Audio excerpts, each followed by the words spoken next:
Hey, what up? What up? It's your boy Shadzilla. Hey, today I'm gonna be talking about how I made $75,000 by purchasing a partially finished new construction from a builder in distress, from a distressed builder.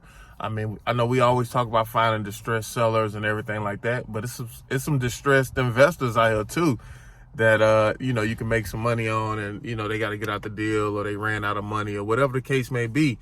But that's an opportunity for you. So a little bit about this deal. We got it for 170. Got it for 170, put 20 in it, so we all in 190. We sold it for 280. So that was like a $90,000 spread. We ended up making about 75,000 after all the fees and stuff like that. But man, just keep your eyes open, man. Not only are distressed sellers are a good way to grow your business, but also distressed investors, distressed builders. I mean, people run out of money on projects. Things happen, man. Materials costs go up. Life events happen, things like that. So, always keep your eyes open. And I almost missed that deal. The reason how I got that deal, my project manager from all my new bills, she sent it to me because one of her clients had ran out of money. And she sent it to me. I passed it off to one of my other agents, just see if they want to do it. But like, some told me to go back to the deal. I went back to that deal. I underwrote it, and I was like, man, I can't believe I almost let this go. So never be too busy to underwrite deals. Underwriting deals should be at the top of your list, as far as priority goes. Never be too busy to underwrite a deal. If you're too busy to underwrite a deal, you're doing too many administrative tasks. So, you might want to think about hiring an executive assistant or a VA, somebody who can take some of that tedious work off your plate. But let's get into it, man. I got some clips from when we was on site. One of the things I want to also point out is, when you're under budget, when you save money on something, that doesn't mean you can go splurge on the next item, because it's not if, it's when. When things go bad, they will. So if you're under budget on one thing, don't say, oh, well, we got a little money to play with, so we can do the lights, we can do this, that. You'll see this on the next clip. I'm talking to my partner, and we had a little bit of money left over, and we was talking about, well, she asked me if I wanted to put it in the lighting. I said, no, I don't, because I know it's going to be something else that's going to be more than what we expected to balance that out. So if you under budget, stay under budget. That's the goal. It's not time to go splurge on something else.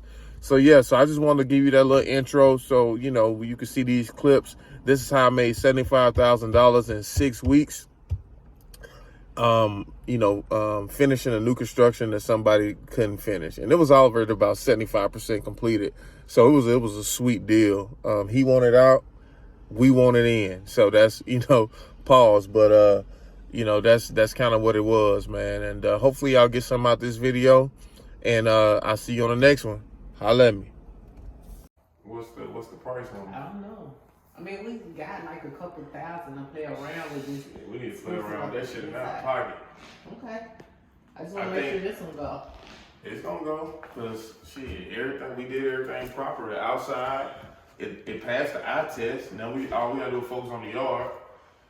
Everything in here nice. They coming tomorrow. They gonna bring the most tomorrow, and they gonna bring the stuff up front yard. Yeah, I mean, I wouldn't even fuck with it. Okay, cool. Cause that same little money we fucking around, we might not even get it back up out of here. Right. What about right here? There's something like you can cap off the wood. We built the island right there, the little ditch or whatever this is. What you asking? Something to bring it in. Like to make it look good. Nice? Yeah. They can't put that thin layer, they can't put a thin layer of granite right there, huh? Nah, I was gonna say some type of chair rail or something. Like some molding or whatever. Piece of crown. Chair rail. Oh, crown molding. Yeah. Let's see what kind of shit they got in here. Yeah, we're gonna put something right there. Probably like a piece of crown molding and go consistent with this. Okay.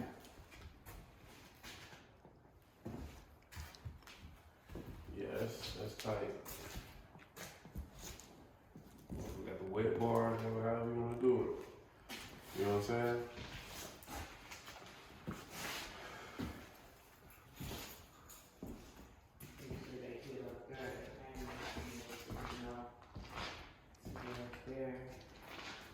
So we pretty much done, right? Yeah, I'm hoping get some pictures next week. Want to shoot for like Wednesday or something? Yeah. Cause we want to go ahead with garage doors, right? To sell it with hell, we just let them know they're coming. Right. Like, you know, garage doors will be installed XX date. We're gonna have multiple offers on this anyway. Yeah. It's nice, dude. Did a But- good job on the steps. He coming back to do the trim. What you?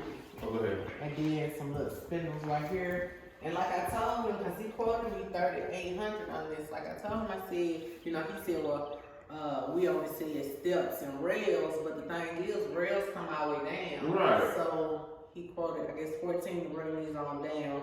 And then he said, we need like a little two-piece right here. But with that little funny little piece of rail right here, that's cool. I think that would be proper if it's the same caliber, if it's the same thing as that. Right. Yeah.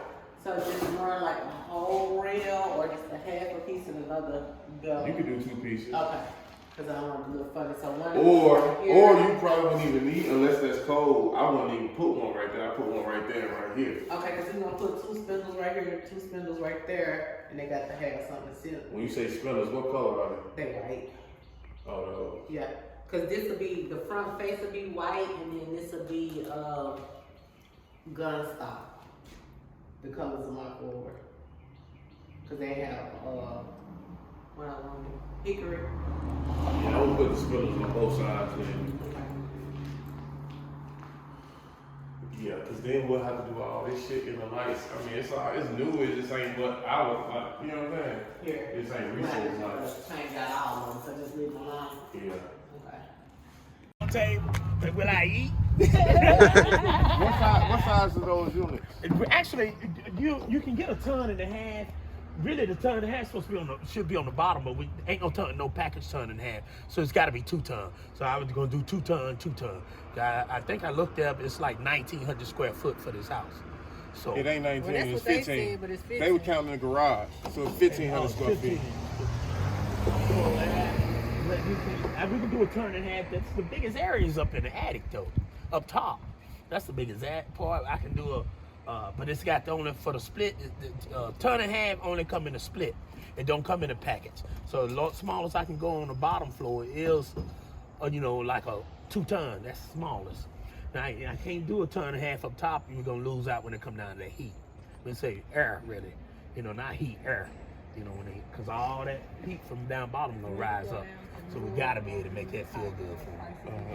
So that's the smallest I can go. So it's gonna be 5,500 for 2 units. Yeah. Install and permit. and permits. So And by whatever return I gotta cut in or whatever they left off on the flex line.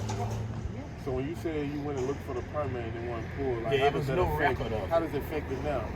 Now that I do everything's done. not know. That's one thing y'all need to look into too. These other permits, your electrical and your plumbing, that's something y'all need to look into. Okay. They should have a record downtown of it. He said we didn't have no record. I could have swore I pulled a permit for him. Boo, that was his name. Yeah. Yeah, I ain't never knew that man's real name. Right. But I just knew Boo. Ain't no number Boo. Slim, dark guy. That's all I know was Boo. Right. And drove an Escalade. That's all I knew. All right, now you just saw me on site with my partner. We discussing everything with the new construction property. And then in that second clip, that last clip, you saw me on site with the HVAC guy. He's telling us everything about the permits because he the one who did the permit, who installed the rough-in HVAC for the guy that we bought it from. Now, I did make a mistake. I didn't verify that he had all of his inspection tags. We ended up lucking up and, he was actually, calling in his permits and everything. But let's say we bought that house. We didn't do our due diligence enough to find out if he had his inspection tags. That city inspector, if he wanted to, he could have made us open up those walls. So we would have had to go in and open up the walls and re-sheetrock it. That's extra cost. That's extra time on site. That's extra stress. So next time for y'all, if y'all take over a project, make sure you dot your I's and cross your T's and make sure that the previous builder had all of his inspection tags and that everything is proper. All right. Hope y'all learned some in that episode. I know some of my videos be edited with this just coming straight off the iPhone. I just want to get the game to y'all. Holla at me. Like, comment, subscribe, ring the bell to get notified. Ask me any questions you want to in the comments, man. I'm answering myself. Holla at me.